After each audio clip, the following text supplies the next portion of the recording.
Cyber city Gurugram में corona का फर्जी टीकाकरण करने वाले अस्पताल का भांडाफोड़ किया गया है। अस्पताल में बिना टीकाकरण की अनुमति के ही 53 लोगों को कोरोना का टीका लगाया गया। कोरोना से जंग में वैक्सीनेशन अहम हथियार है, लेकिन कोरोना वैक्सीनेशन को लेकर कई फर्जीवाड़े सामने आ रहे हैं। इसी कड़ी में साइबर सिटी गुरुग्राम में कोरोना का फर्जी टीकाकरण करने वाले अस्पताल का भंडाफोड़ किया गया। अस्पताल में बिना टीकाकरण की अनुमति के ही 53 लोगों को वैक्सीन लगाई गई।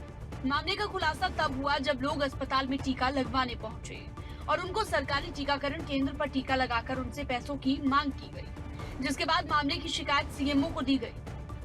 30 अप्रैल के बाद सरकार के दिशा निर्देश प्राप्त हुए थे, यानी 1 मई के बाद प्राइवेट संस्थान को या जो प्राइवेट सीवीसी थे, कोविन वैक्सीन सेंटर्स, उनको इजाज़त नहीं थी वैक्सीनेशन करने की।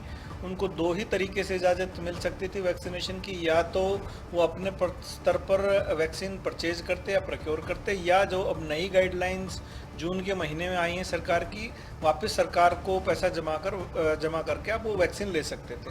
लेकिन इस अस्पताल जिसका नाम चिरंजीवी है, इस अस्पताल ने ना ही पहले कोई वैक्सीन अपने स्तर पर खरीदी थी और ना ही सरकारी स्तर पर कोई वैक्सीन इनको उपलब्ध कराई गई थी। और इस बीच में इन्होंने 30 अप्रैल के बाद यानी 1 मई के बाद इन्होंने 4 सेशन क्रिएट किए, एक 26 जून को, एक 30 जून को और 1 जुलाई और 3 जुलाई को। इन 4 दिनों में इन्होंने कुल मिलाकर 53 लोगों को वैक्सीन दी। पूरे मामले में चिरंजीवी अस्पताल के डॉक्टर अमरीश सोनी की माने तो टीकाकरण की जिम्मेदारी जिस कर्मचारी को दी गई थी उससे पूछताछ की जा रही है। डॉक्टर का कहना है जांच में जो भी दोषी पाया जाएगा कार्रवाई की जाएगी।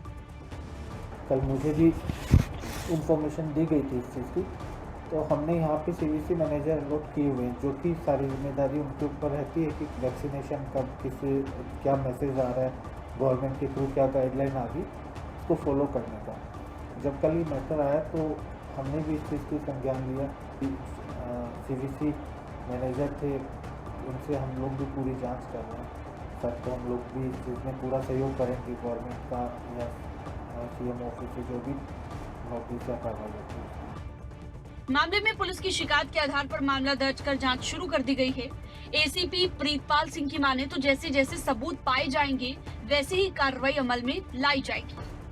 कंप्लेन मिली है कि चिरंजीव हॉस्पिटल ने कुछ लोगों को वैक्सीनेशन के नाम पे सर्टिफिकेट जारी किए हैं, और जबकि हमने शिकायत मिलने पे उनसे रिकॉर्ड मांगा कि आपने वैक्सीन ली कहाँ से, क्योंकि सरकार ने तो अब जून के बाद वैक्सीन प्राइवेट हॉस्पिटल्स को देना बंद कर दिया है और उनको प्राइवेटली ही खरीदनी होती हैं, तो उसका कोई रिकॉर्ड वो नहीं प्रोवाइड करवा पाए, तो जिससे ऐसा प्रतीत होता है कि इन्होंने ये फर्जी सर्टिफिकेट जारी किए हैं, जिसके संबंध में हमने सदर पुलिस स्टेशन में केस रजिस्टर कर लिया है और उसकी इन्वेस्टिगेशन की जा रही है। ड्यूरिंग इन्वेस्टिगेशन जैसे जैसे फैक्ट्स वेरीफाई होंगे वैसी वैसी कार्रवाई इसमें की जाएगी। सीएमओ की शिकायत पर गुरुग्राम पुलिस ने विभिन्न धाराओं के तहत अस्पताल के खिलाफ मामला दर्ज कर जांच शुरू कर दी है। ऐसे में देखना यही होगा कि क्या कुछ निकलकर जांच में ही सामने आ पाता है और आखिर अस्पताल के खिलाफ क्या कार्रवाई की जाती है। सिरसा के भादरा बाजार में कुछ युवकों ने घर के बाहर जमकर बवाल काटा। तेजधार हथियार लेकर आए इन युवकों ने घर के सदस्यों के साथ की मारपीट। पूरी घटना सीसीटीवी कैमरे में कैद हो गई।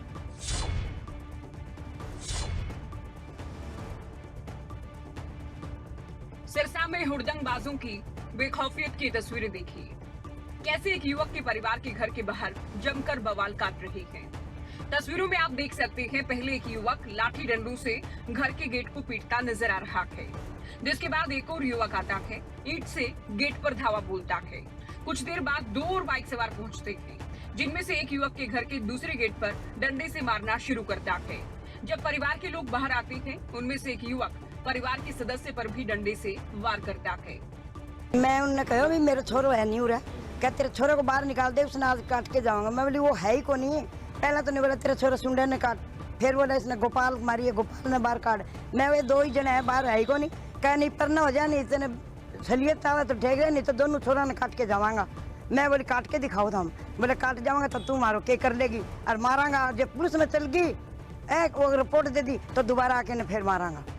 पीड़ित परिवार का कहना है कि युवकों के पास तेजधार हथियार थे। परिवार के एक सदस्य को जान से मारने की धमकी दे रखे थे। क्या कुछ कहना है पीड़ित परिवार का, आप खुद सुनिए।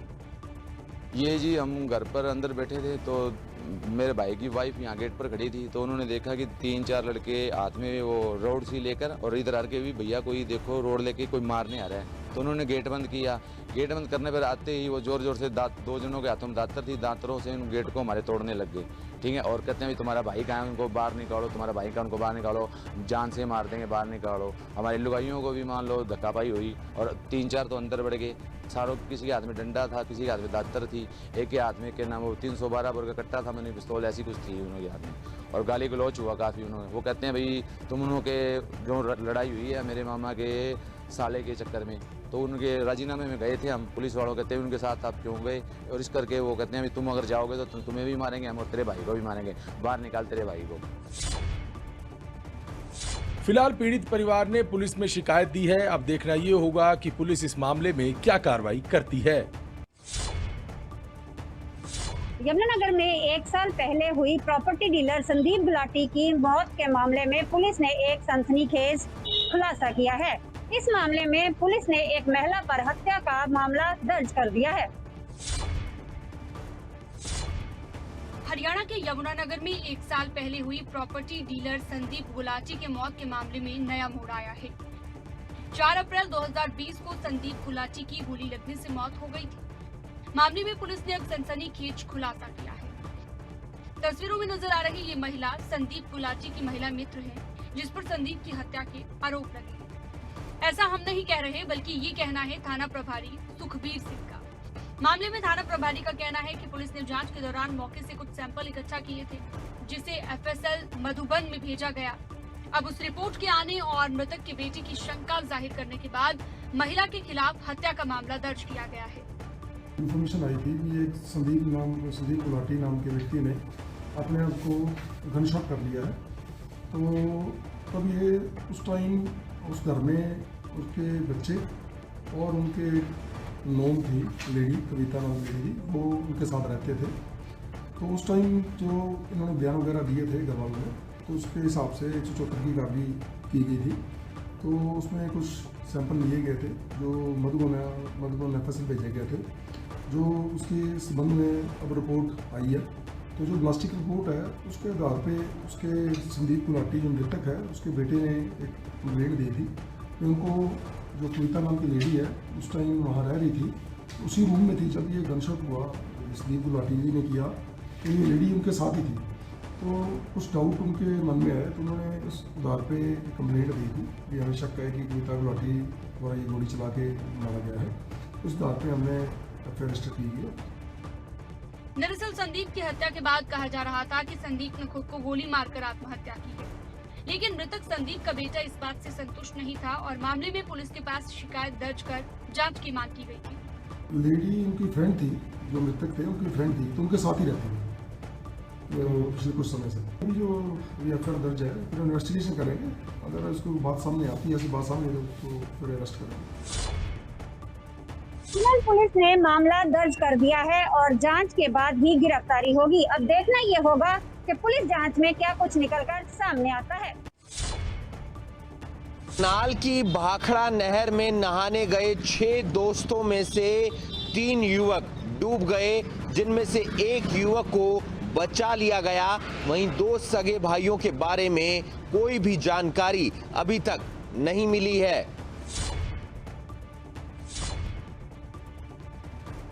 करनाल में नहर में डूबने के मामले बढ़ते जा रहे हैं। अब एक और दर्दनाक हादसा सामने आया, जहां जटपुरा गांव के पास भाखड़ा नहर में 6 युवक नहाने गए थे। 3 युवक नहर में डूब गए। हालांकि एक युवक को बचा लिया गया, लेकिन 2 सगे भाइयों का कुछ पता नहीं चल पाया है। खबर की जानकारी मिलने के बाद ही परिवार वालों का बुरा हाल है। जानकारी हमें मिली है कि भाई यहाँ 2 बच्चे 6-7 बच्चे थे जो नहाने के लिए आए, और वो 2 बच्चे जो तैरना नहीं जानते थे, वो एक डूब गया, दूसरा भाई उसको बचाने के लिए गया, वो भी उसके साथ डूब गया। कोशिश उन्होंने की, करे भाई बचा नहीं। तो अब पुलिस को पता लगा, पुलिस भी आई है 1-1.5 घंटा पहले से, और हमें पता लगा, हम भी आए हैं और गोताखोर बुलाए हुए हैं पुलिस ने, और सर्च अभियान जारी है। तो कहाँ के रहने वाले हैं सर? सर ये जंजारी के रहने वाले हैं, दोनों भाई हैं, सगे भाई। एक ही घर के दोनों बच्चे थे। पता लगा हमारे को आधे घंटे बाद जब फोन आया कि तुम्हारे बच्चे नहर में डूब गए। बताने वालों ने ये भी नहीं बताया कौन सी नहर में डूबे हैं। हम अपनी नहर में जो नज़दीक की नहर थी वहाँ चले गए। वहाँ देखने में मैंने कहा भाई ये तो पूछो कौन सी में है, उन्होंने बताया काछ में है। यहाँ कर देखा तो एक पुलिस की गाड़ी खड़ी हुई थी। उस वक्त ना कोई गोताखोर था और ना कोई और था, बस बाकी बच्चे ऐसे ही थे। वहीं सदर थाना SHO बलजीत ने बताया कि युवकों को ढूंढने की कोशिश लगातार जारी है। सूचना मिली थी कि आज अभी लगभग 1-1.5 घंटा पहले कि यहाँ नहर में नहाते हुए जटपुरा पुल जो है काछवा गांव के पास, वहाँ 2 लड़के डूब गए हैं। यहाँ आने पे पता लगा है कि वो दोनों ही जंजाड़ी से सगे भाई हैं और 18-20 साल के करीब दोनों की एज बताई जा रही है। तो तुरंत गोताखोर की टीम को यहाँ बुला के अभी सर्च अभियान चलाया जा रहा है, जल्दी उनको तलाश। क्या नाम है सर दोनों के? सावन और आदेश नाम बताए गए। तो नहाने ही आए थे सर ये? हाँ, ये 5-6 लड़के हैं जो यहाँ नहाने आए थे। उनमें से कुछ नहा रहे थे जो तैरना जानते थे, जो तैरना नहीं जानते थे वो बाहर खड़े थे। प्रशासन लोगों को समझाता है कि नहर पर नहाने ना जाएं, लेकिन उसके बावजूद लोग लापरवाही बरतते हैं और उस लापरवाही का खामियाजा कितना बड़ा भुगतना पड़ता है वो आप इस खबर के माध्यम से समझ सकते हैं। कुरुक्षेत्र के कई गांवों में ट्यूबवेल कनेक्शन ठप होने से लोगों को समस्याओं का सामना करना पड़ रहा है, जिसके बाद कई गांवों के किसानों ने झांसा रोड मार्ग पर जाम लगा दिया। हरियाणा के कई जिलों में बिजली के अघोषित कट और पानी की समस्या से लोग परेशान हैं। झुलसती गर्मी में बिजली ना होना किसी 3rd डिग्री टॉर्चर से कम नहीं। पानी की किल्लत से भी लोगों का जीना मुहाल है। ताजा मामला कुरुक्षेत्र से सामने आया, जहां काफी समय से ट्यूबवेल से जुड़ी बिजली की समस्या सामने आ रही है। ऐसे में गुस्साए कई गांव के लोगों ने झांसा रोड मार्ग पर जाम लगा दिया। कई घंटों तक ट्रैफिक बाधित रहा। गांव के लोग कई बार समस्या को लेकर अधिकारियों के दरवाजे खटखटा चुके, लेकिन ना तो किसी अधिकारी ने सुध ली और ना ही समाधान मिला। आलम कुछ यूं है कि लोग तपती गर्मी में सड़कों पर उतरने को मजबूर हो गए। देखना होगा कि जिम्मेदार कब तक समस्या का समाधान निकाल पाते हैं या यूं ही लोग परेशान रहेंगे। ऐसे में देखना होगा कि जिम्मेवार कब तक समस्याओं का समाधान निकाल पाते हैं या यूं ही लोगों को समस्या के कारण तपती गर्मी में भी सड़कों पर बैठना होगा। ग्रामीण क्षेत्र में लोग पानी की किल्लत से जूझ रहे हैं, जिसके बाद गुस्साए लोग जिला सिंचाई अधिकारी से मिलने पहुंचे और पानी की समस्या को लेकर अवगत करवाया। चिलचिलाती और झुलसा देने वाली इस गर्मी में एक गिलास पानी भी राहत देने के लिए काफी है। और अगर इस भीषण गर्मी में पानी ही ना मिले तो हालात कैसे होंगे, इसका अंदाजा आप लगा सकते हैं। मामला हिसार के ग्रामीण क्षेत्र से सामने आया, जहां पर लोगों को गर्मी के मौसम में हर साल की तरह इस साल भी पानी की किल्लत हो रही है। साथ ही किसानों को भी इस समस्या का सामना करना पड़ रहा है और इससे नुकसान झेलना पड़ रहा है, जिसके बाद गुस्साए लोगों ने जिला सिंचाई अधिकारी के दरबार पहुंचकर धरना दिया और प्रशासन के खिलाफ नारेबाजी की। गांव वालों की मांग है कि माइनर में पानी 2 सप्ताह तक चलना चाहिए, ताकि गांव में पानी की समस्या भी ना रहे और किसानों को खेती के लिए भी पानी की उपलब्धता हो पाए। यहाँ पर 20 से 22 गाँव के लोग जो PLC पावड़ा से संबंध रखते हैं, वे सभी गाँव से आए हुए हैं। पहले जब तक नहर बनी थी 2 हफ्ते पानी चलता था, 1 हफ्ता रुकता था। फिर क्या हो गया, 2 हफ्ते पानी चलता था, 2 हफ्ते ही रुकता था। अब क्या हो गया कि 1 हफ्ता पानी चलता है और 2 हफ्ते रुकता है। अब खेती की तो छोड़ो, पीने के लिए पानी की भी समस्या। मैं सरपंच प्रतिनिधि का कार्य किया तो गाँव में पानी लाने की जिम्मेवारी बनती है। तो हमारे गांव में छोटे छोटे 2 टैंक हैं जो 1 हफ्ता का ही स्टोर कर सकते हैं, और बाकी के जो दिन हैं, मान लिया जो 12-13 दिन हम पे जो गुजरती है हम ही जान सकते हैं। अनूप जी, ऐसे ही हम पल पल मर रहे हैं पानी के बगैर। वहीं जिला सिंचाई अधिकारी जसमेर सिंह ने पूरे मामले को लेकर कहा कि अगर भाखड़ा में जल स्तर बढ़ता है तो पानी उपलब्ध हो सकता है, इसके अलावा और कोई समाधान नहीं है। आज की डेट में जो पानी की पोजीशन है ना, पिछले साल आज के दिन जो पानी था 54,000 पानी चल रहा था, आज 33,000 पानी चल रहा है। ये बेसिकली भाखड़ा का लेवल 50 फीट से ज़्यादा का डिफरेंस है। पिछले साल 1588 था, आज के दिन लेवल आज 1531 है। ये जो डिफरेंस है 50 फीट से ज़्यादा का डिफरेंस है। इस वजह से यदि आज हम ज़्यादा पानी छोड़ देते हैं तो आने वाले फ्यूचर में ड्रिंकिंग वाटर के लिए भी हमारे पास पानी नहीं होगा। इसलिए ऊपर से जो गवर्नमेंट ने डिसाइड किया है कि भी राशनिंग की हुई है। हमारे 3 ग्रुप बना रखे हैं। पहले 2 ग्रुप में पानी चलता था, 15 दिन पानी चलता था, 16 दिन के थे। अब आज ये 3 ग्रुप में पानी बना रखा है। अभी मेरी EIC साहब से भी बात हुई है, चीफ साहब से भी बात हुई है और एक्शन रेगुलेशन से भी मेरी बात हुई है। चीफ साहब ने भी ये कहा है कि भी 9-10 तारीख को मीटिंग होएगी BPMB से और उसमें हम मुद्दा उठाएंगे। तब तक यदि कुछ थोड़ी सी बारिश आनी शुरू हो जाती है तो उसके बाद हम चालू करेंगे। पानी की किल्लत से जूझ रहे लोगों के लिए हर साल यह समस्या कम होने की बजाय बढ़ती जा रही है। वहीं प्रशासन के लिए भी पानी की किल्लत एक चुनौती बनी हुई है। पेट्रोल डीजल के दाम आसमान छू रहे हैं, असर आम आदमी की जेब पर है। गृहिणियां परेशान हैं क्योंकि गैस सिलेंडर के दाम भी बढ़ते हुए नजर आ रहे हैं। लेकिन आज कांग्रेस की तरफ से प्रदर्शन किया गया और आप देख सकते हैं जो गैस सिलेंडर है वो सिर पर रखा हुआ है, किसी ने हाथ में लिया हुआ है और सरकार के खिलाफ नारेबाजी करते हुए नजर आ रहे हैं। महंगाई का प्रहार मोदी सरकार, जुमलों की सरकार, तेल की मार, क्योंकि पेट्रोल और डीजल के दाम कई राज्यों में 100 रुपए के आसपास पहुंच चुके हैं। क्या कुछ कहना चाहेंगे? पेट्रोल डीजल के दाम लगातार बढ़ रहे हैं, गैस सिलेंडर के दाम भी बढ़े हुए हैं। आज सिर पर रखकर प्रदर्शन इसलिए कर रहे हैं क्योंकि 1 दिन बाद 2 दिन बाद 20 रुपए 25 रुपए ऐसे गैस के रेट बढ़ रहे हैं। जो गरीब लोग हैं वो अपना पालन पोषण कैसे करेंगे, वो कहां से सिलेंडर लेंगे? क्योंकि आगे सावन का महीना आने वाला है। जो लकड़े अगर उनके पास पड़ी भी हैं, लकड़े गिल्ली हो जाएंगी, वो अपने जो बच्चे हैं उनका पेट कैसे भरेंगे? जो सरकार रोटी, कपड़ा और मकान न दे सके, ऐसी सरकार नहीं चाहिए, नहीं चाहिए, नहीं चाहिए। आप क्या कहना चाहेंगे? पेट्रोल डीजल के दाम तो सरकार के हाथ में नहीं होता कंट्रोल करना, सरकार भी ये कहती है, तो फिर प्रदर्शन क्यों? सर प्रदर्शन तो इसलिए सरकार के जो टैक्स लगाती है, टैक्स तो छूट कर सकती है ना। टैक्स तो सबसे बड़ा है। तो जब तक टैक्स नहीं छोड़ेगी तो डीजल के अपने दाम कम हो जाएंगे, यही होता है जी। और जो सरकार जो सब्सिडी दे रही थी सिलेंडरों पे, सब्सिडी भी खत्म कर दी है।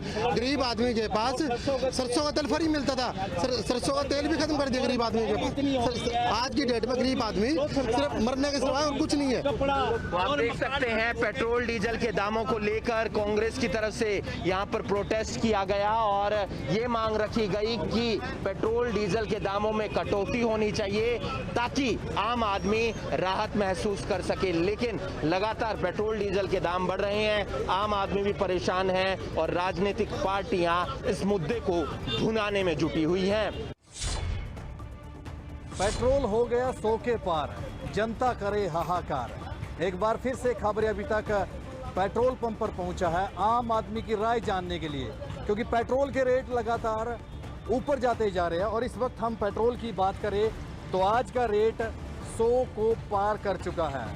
तो ये है एक्स्ट्रा प्रीमियम यानी कि पावर पेट्रोल 101.49 पैसे पहुंच चुका है। 1 लीटर 101 रुपये 49 पैसे में 1 लीटर पेट्रोल मिल रहा है। तो अंदाज़ा लगाइए कि हालात क्या होंगे आम आदमी के। तो सादे पेट्रोल पंप के रेट आपको बताने वाले हैं। तो 97.18 पैसे आज का रेट जो सादा पेट्रोल है, यानी कल के मुकाबले 34 पैसे लगातार इजाफा हो रहा है। उधर डीजल की हम बात करें तो डीजल में भी 16 पैसे की बढ़ोतरी हुई है। तो कुल मिलाकर आम आदमी पर असर पड़ता दिखाई दे रहा है।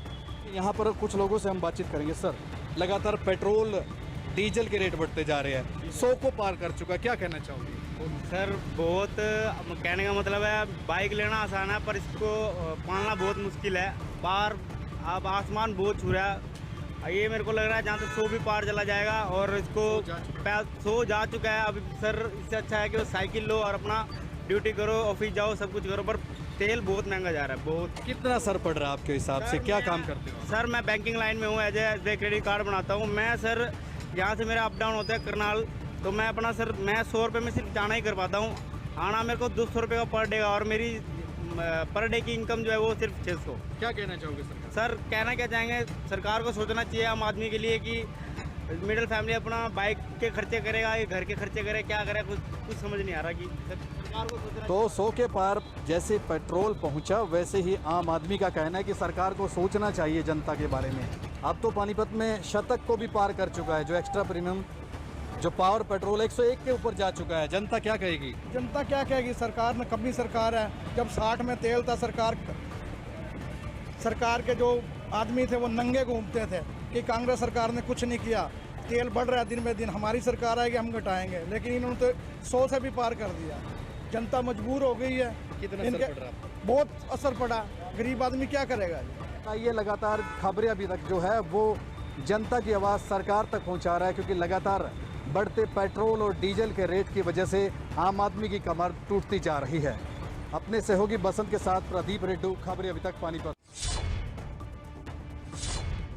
पेट्रोल और डीजल की कीमतों ने आम आदमी की कमर तोड़कर रख दी है, क्योंकि दिन ब दिन महंगाई बढ़ती जा रही है। तेल, पेट्रोल, डीजल की कीमतों में जैसे बढ़ोतरी हो रही है, लेकिन आम गृहिणियों के लिए एक चीजों का और सामना करना पड़ रहा है, क्योंकि रसोई गैस के दामों में भी लगातार बढ़ोतरी हो रही है। और पेट्रोल डीजल की कीमतों की मैं अगर बात करूं तो यमुनानगर में आज पेट्रोल की कीमत 97 रुपये 72 पैसे पहुंच चुकी है, जो कि 100 का आंकड़ा पार करने के नजदीक बिल्कुल नजर आ रहा है। तो वहीं डीजल जो है वो भी कहीं ना कहीं 90 रुपये तक पहुंच चुका है, जिससे आम आदमी को खासी परेशानी का सामना करना पड़ रहा है। क्योंकि कोरोना काल में जहां एक तरफ लोगों पर महंगाई की मार पड़ रही है, तो दूसरे काम धंधों में भी उनके जो है वो कमी आ रही है, लोगों की नौकरियां जा रही हैं। तो ऐसे में महंगाई जो है लोगों की कमर तोड़ रही है। लोगों का कहना है कि मिडिल क्लास फैमिली कैसे सरवाइव कर रही है ये तो वही जानते हैं, और वह सरकार से मांग कर रहे हैं कि इस पे कुछ ना कुछ जो है कमी जरूर आनी चाहिए। यहाँ और कुछ लोग हैं, आप बताना चाहोगे? तो मैडम पेट्रोल के बहुत भारी दाम हो गए, बहुत ज़्यादा हो गया। 57-58 रुपये से अब 100 पे पहुँच गया, और 100 रुपये में भी हमें पूरा यानी 95-96 रुपये या 97 रहा, 100 रुपये का हमें 1 लीटर पूरा नहीं मिलता, वो भी चक्कर है इसमें। और 100 रुपये लीटर हो गया बहुत है। 10,000 रुपये फैक्ट्री में काम करते हैं हम, तो उसमें मोटरसाइकिल के बिना आजकल काम होता नहीं है कोई, और कैसे गुजारा चलेगा? और क्या सरकार ने ज़मीन सोच रही है बिल्कुल भी, और इतना रेट हाई कर दिया पेट्रोल का, बहुत भारी परेशानी हो रही है। आम आदमी को बहुत परेशानी हो रही थी। रसोई गैस भी काफी, रसोई गैस भी 800 रुपये कुछ होगी, 850 रुपये, और अपना कोई लेने जाएगा उसको 900 रुपये में पड़ेगी, 950 में तो अपना सिलेंडर लेने जाएगा तो बहुत महंगी, 1000 रुपये एकदम टूट जाते हैं। सब्सिडी भी खत्म कर दी गवर्नमेंट ने, 10 रुपये सब्सिडी आती है, किस बात की क्या सब्सिडी है, वो किस काम की हमारी है? हमें तो पूरी पे करने पड़ते हैं 10 रुपये। पहले सब्सिडी आती थी, बहुत परेशान है जी आम आदमी, तो बहुत परेशान है। चलो 10-12 हज़ार रुपये तनख्वाह क्या है मजदूर आदमी बस। तो बिल्कुल आम आदमी बहुत परेशान है, क्योंकि लोगों का कहना है कि कोरोना के चलते नौकरियां जा रही हैं, आमदनी के साधन बहुत कम है, तो लोग कैसे अपने घर का गुजारा जो है वो करेंगे। अब लोगों की सरकार से यही मांग है कि इस प्रति सोच। इसमें कहना क्या, वो यह नंगा नहाएगा क्या, निचोड़ेगा क्या? आज हर आदमी सड़कों पर है, और आदि पेट्रोल, डीजल, गैस, सिलेंडर, हर चीज़ की महंगाई बढ़ा दी। आज जो लेडीज़ हैं, जो घर की औरतें हैं, वो भी सड़कों पर बैठी हुई हैं। तो इससे दर्दनाक स्थिति, और इससे दर्दनाक और निधनीय स्थिति कभी पैदा नहीं हुई। जो देश के हालात पहले ही कोरोना जैसी महामारी बीमारी में इतने परस्त हुए पड़े हैं, हर आदमी परेशान है। इस तरह एक वक्त ऐसा आया था कि किसानों ने अपना आत्महत्या करने को तैयार हो गए थे। अगर स्थिति की सुधार नहीं करती केंद्र में सरकार, तो आप देखना कि आंकड़े कोरोना से कम मरेंगे, लोग सुसाइड कर करके मर जाएंगे, जो बहुत ही दर्दनाक स्थिति है, ताकि लोगों को कुछ राहत मिल सके।